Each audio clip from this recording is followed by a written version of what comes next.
আমি 2006-এ ডিএক্সএনে জয়েন করেছি। অনেক স্বপ্ন নিয়ে মক্কায় আসছি যে কাজ করব, ইনকাম করব।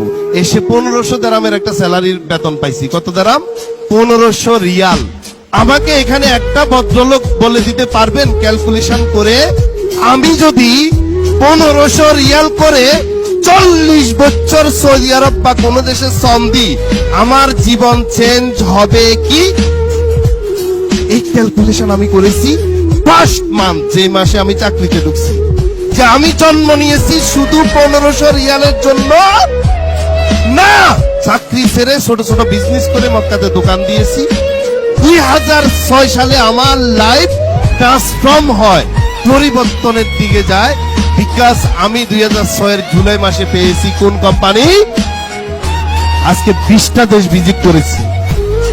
আমার মতো মিডল ক্লাসের সন্তান, যার বাবা মিলেনিয়ার না, শিল্পপতি না, তারা কি ভিজিট করতে পারে? পারে?